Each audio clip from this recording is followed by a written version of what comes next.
A massive clean-up is underway in parts of Victoria after the recent torrential rain. There were evacuations today in some towns around Mildura in the state's northwest as floodwaters rose there, while some areas further east are still on high alert with several rivers yet to peak.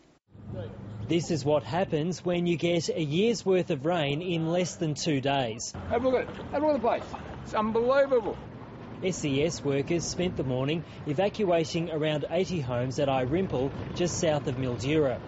Rising stormwater and the failure of several pumps meant this was a battle residents could never have won. Yeah, something I never wanted to go through, and I felt really bad for the ones in Queensland, but it's happened to us now and we'll live through it. Thank God I'm insured, I hope. Some evacuees were better equipped for the conditions than others. Just to the south in Cardross, stormwater pumps were working, but there was little they could do against such a huge volume of water. Last night, emergency crews fought to keep the Red Cliffs power station from being inundated. A temporary levee was built to stop the rising floodwater. Water in the Campaspe River continued to rise today at Rochester, south of Echuca, but life seemed to continue as normal. Residents remain wary because the flood that affected most of the town last month was initially underestimated.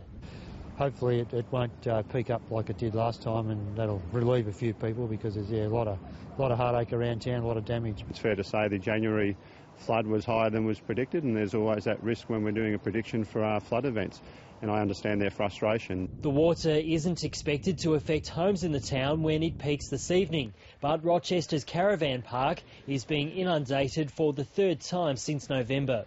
Oh, look, we're pretty low at the minute. The last one was such a huge flood it put us out of business. We haven't been open since. We've had no power, and we've still got no power to this date, so yeah, it's pretty hard. Most Victorian students went back to school last week, but the new year was delayed here in Rochester because of flood damage suffered last month.